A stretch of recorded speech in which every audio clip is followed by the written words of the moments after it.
கூட்ட நெரிசல் எந்த அளவுக்கு இருக்குது, இப்போ அந்த பிரச்சனை எவ்வளவு ஹைலைட்டா அங்க பார்க்கப்படுது அப்படிங்கிறத இது வந்து என்ன எப்படி இருக்கும் அப்படின்னா, ஆறுகள் இருக்கு இல்லையா, நீர்நிலைகள், ஆறுகள், இதுலலாம் இந்த கிருமி இருக்கும். இது வந்து நம்ம ஆத்துல குளிக்கும் போது நம்ம சுவாசம் போய் சன்னிதானத்துல போய் சாமியை பாக்குறதுக்கு முன்னாடியே பாதி தூரம் போயிட்டு கூட்ட நெரிசல்ல தாங்க முடியாம திரும்பி நதி இருக்கு இல்லையா, இது சபரிமலையில ஓடக்கூடிய ஒரு நதி. எப்படி வடநாட்டுல ஒரு கங்கையோ அதே மாதிரி தென்னாட்டுல ஒரு பம்பை. தேவசம் போர்டும் காவல்துறையும் கேரள அரசும் இதுக்கு முன்னெச்சரிக்கை நடவடிக்கை எடுக்கலைன்னா இது பெரிய அசம்பாவிதத்துல போய் முடியும். கார்த்திகை மாசம் ஆரம்பிச்சிருச்சு. கார்த்திகை மாசம்னாலே சபரிமலை சீசன் தான். இந்த சபரிமலையில இப்ப சில பிரச்சனைகள் போய்கிட்டு இருக்குது. அதை பத்தி தான் நம்ம இப்ப பார்க்க போறோம். வெல்கம் டு காவிய தலைவன்.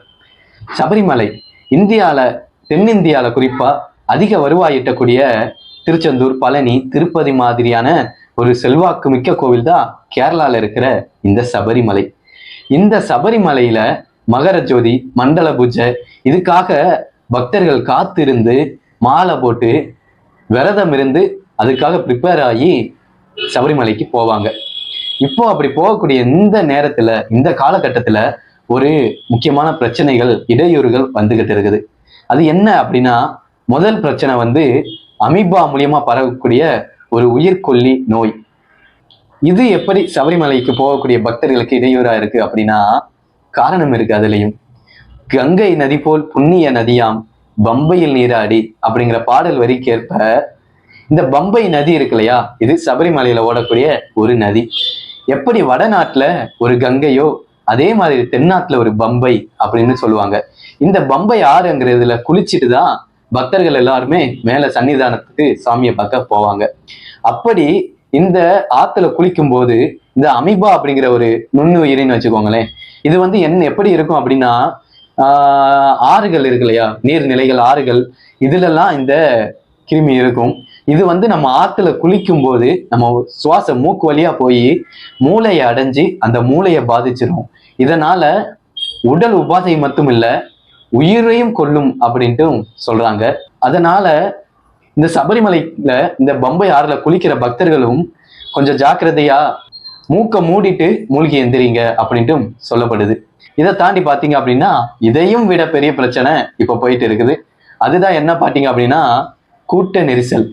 கூட்ட நெரிசல் எந்த அளவுக்கு இருக்குது, இப்போ அந்த பிரச்சனை எவ்வளவு ஹைலைட்டா அங்க பார்க்கப்படுது அப்படிங்கிறத இப்ப நான் சொல்றத வச்சு நீங்களே தெரிஞ்சுப்பீங்க. கேரள உயர் நீதிமன்றம் இருக்கு இல்லையா, கேரள உயர் நீதிமன்றம் தானா வந்து கட்டுப்பாடுகள் விதிக்கிற அளவுக்கு அங்க பிரச்சனை தலைவிரிச்சு ஆடிட்டு இருக்குது. இப்ப வாங்க பாத்துடலாம். முதல்ல பாத்தீங்க அப்படின்னா, கூட்ட நெரிசல் அங்க போனவங்க எல்லாம் என்ன சொல்றாங்க அப்படின்னா, இது வரைக்கும் முதல் நாள்ல எவ்வளவு கூட்டம் வந்து நாங்க வரலாற்றிலே பார்த்ததில்ல, அவ்வளவு கூட்டம், எங்களால திணறதும் அப்படின்ட்டு அவங்க சொல்றாங்க.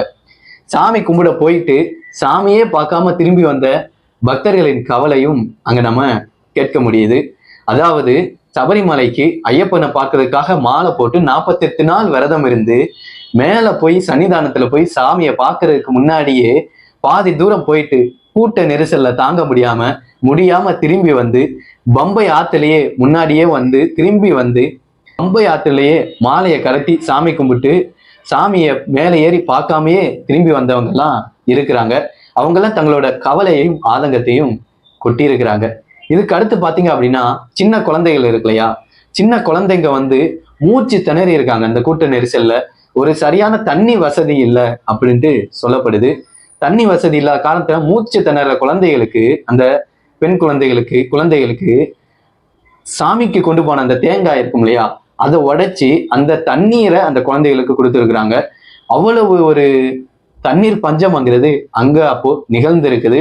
இது எல்லாமே பாத்தீங்க அப்படின்னா செய்தி ஊடகத்துல அங்க போன பக்தர்கள் சொன்னதை தான் நான் உங்ககிட்ட சொல்றேன். கிட்டத்தட்ட ஒரு நாளைக்கு 1.5 லட்சம் பேர் கூடியிருக்காங்க அப்படின்ட்டு சொல்லப்படுது. இந்த எண்ணிக்கை வந்து ரொம்ப ரொம்ப huge amount of peoples are there அது அப்படின்னு சொல்லலாம். அவ்வளவு எண்ணிக்கையான மக்கள் வந்து அங்க கூடியிருக்கிறாங்க.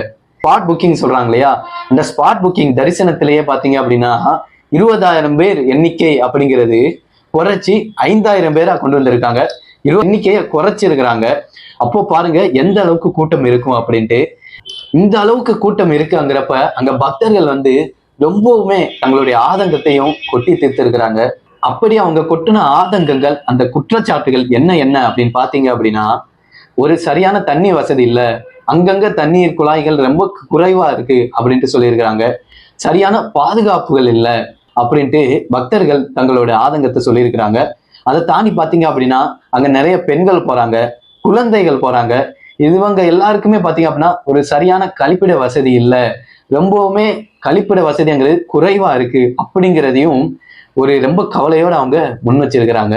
மெடிக்கல் ஃபெசிலிட்டி அப்படிங்கிறதும் இல்லை. மழை பெய்யுது, அது சபரிமலைங்கிறது ரொம்பவுமே மழை பெய்யுற ஒரு இடம். அங்க இவ்வளவு கூட்டம் கூடுறதுங்கிறது சாதாரண விஷயம் கிடையாது. கூட்ட நெரிசல சிக்கியே பல பேர் உயிரிழந்தாங்க அப்படிங்கிற செய்தியை நம்ம இந்த வருஷம் அடிக்கடி கேட்டுட்டோம். வட இந்தியால, டெல்லியில, பெங்களூர்ல, நம்ம தமிழ்நாட்டுலன்னு சொல்லிட்டு ஒரு மிகப்பெரிய ஒரு கூட்ட நெரிசல்ல மக்கள் உயிரிழப்பாங்கிறது நேர்ந்துகிட்டு இருக்குது. அதே மாதிரி சபரிமலையில நேர்ந்துரும் அப்படின்ட்டு ரொம்பவுமே பயப்படுறாங்க. அதனால இந்த தேவசம் போர்டும் காவல்துறையும் கேரள அரசும் இதுக்கு முன்னெச்சரிக்கை நடவடிக்கை எடுக்கலைன்னா இது பெரிய அசம்பாவிதத்துல போய் முடியும் அப்படின்ட்டு அங்க இருக்கிற மக்களே பயப்படுறாங்க. தேசிய பேரிடர் மீட்பு குழு இருக்காங்க இல்லையா, திருச்சூர்ல இருந்து அவங்களும் வந்திருக்காங்க. இப்போ இதுக்கு அடுத்து பாத்தீங்க அப்படின்னா நம்ம தமிழ்நாடு சென்னையில இருந்தும் அங்க போயிருக்கிறாங்க. இந்த வீடியோவை போடுறதுக்கு காரணம் என்ன அப்படின்னா, நம்ம ஊர் பக்தர்களும் அங்க அதிகமா போறாங்க. அவங்க எல்லாருமே பாதுகாப்பா போயிட்டு வரணும். குழந்தைகள், முக்கியமா குழந்தைகளை கூட்டிட்டு போறவங்க ரொம்பவுமே பாதுகாப்பா போயிட்டு வாங்க.